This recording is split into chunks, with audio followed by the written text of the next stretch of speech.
Welcome to Gaining Vision. I'm Melanie. Thanks so much for clicking. To my returning family of visionaries, thank you for your continuous love and support. If you're new to the channel, welcome. Please feel at home.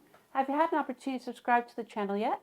If not, take a second, hit subscribe, and please don't forget to like and share. I've been observing something over the last number of years. There's something big happening in Africa. It's a revolution. It's a youth revolution.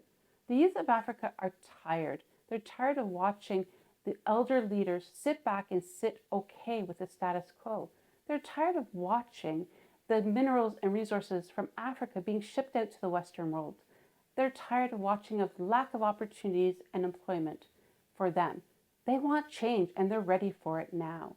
I was reminded of what's happening in South Africa, with many political parties as they prepare for the elections are talking about the importance of youth initiatives and youth involvement. Some political parties are a little bit more hesitant, but across Africa, in many different countries, the youth are speaking up and they're speaking loud. I came across a video of a newly elected president of Senegal, who is a young man, 44, who went in just less than a month from prison to president, just like that, because it was his time and because the youth want change. In his speech, he was addressing his hopes, aspirations, and dreams for the country. But he also clearly outlines how things need to change. The relationship with France and Senegal. He's telling them that it will change. There's opportunities for collaboration to work together, but they will not be controlled. This is something that many African countries have been speaking of for the last number of years. They're tired of being controlled by the Western world. They want their independence. They want to be able to be free to make their own decisions without being controlled. They're also tired of giving away their resources. Let's take a listen to what the new president has to say. To this unjust oppression.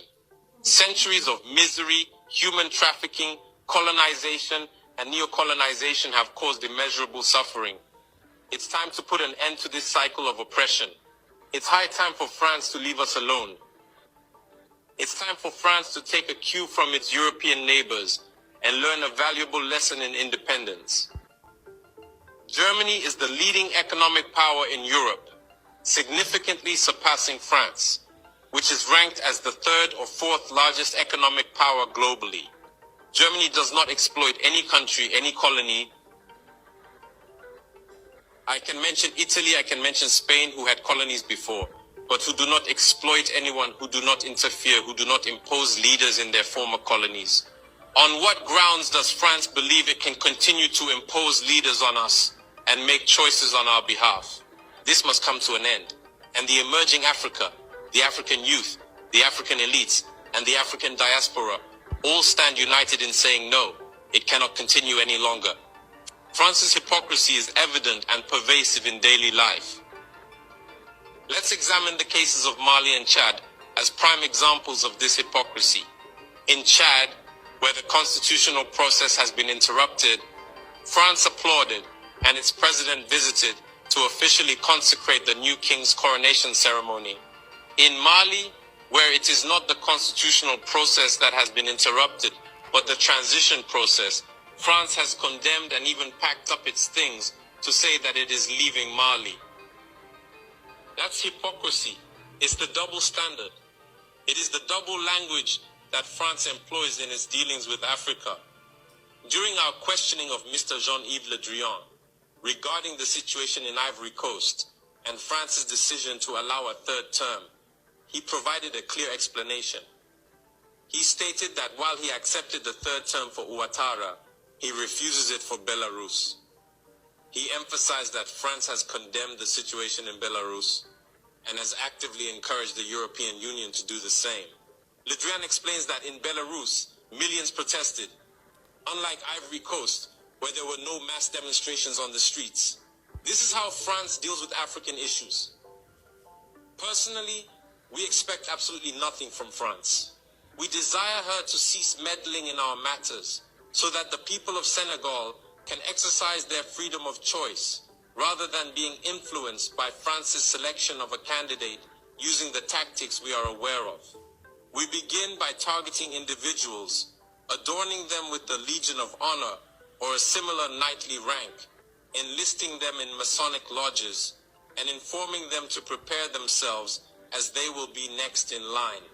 Even the hypothesis that Macky Sall may not succeed, we know who is being prepared by France. This must come to an end. It will not occur in this manner any longer. Let's be clear. We have absolutely nothing against the French people. In France, both political and citizen voices are rising to hold and express the same discourse as the one I am currently presenting to you. For example, the deputies, such as Mrs.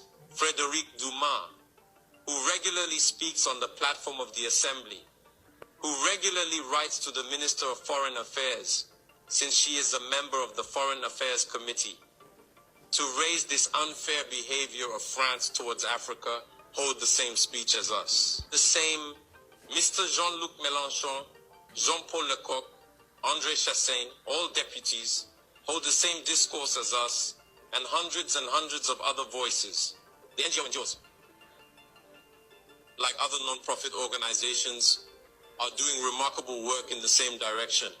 We strongly urge France to listen to the voices that speak to it about our plan for a more collaborative, fairer, and sustainable partnership between Africa and France.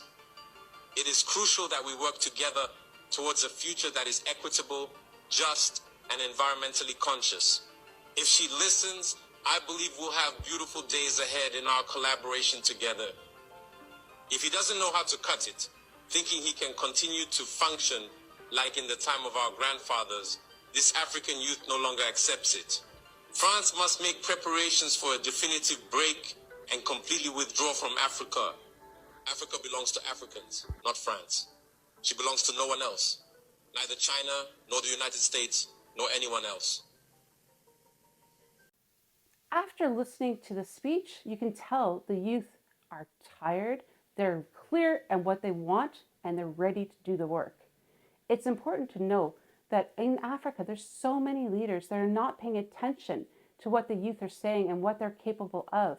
Instead, they're busy doing things to benefit themselves by sending money, resources, and minerals out of the continent of Africa, out of the countries that they lead in, to prepare for their retirement and to help the Western world. The youth see this. They know what's happening and they're putting their foot down. They're standing up for what they believe in. And I encourage the African leaders to really start to pay attention to what the youth are saying, because after all, the youth is the future. Julius Malema is one leader that is listening to the youth and sees the value in utilizing the youth to help make change, because he sees and knows the youth are the leaders of Africa for tomorrow. I'd love to hear your thoughts and ideas on what the new president had to say and about the youth revolution. Drop your comments below and let's have a conversation. Until next time, please don't forget to hit that notification button, like and share, and we'll see you later. Bye.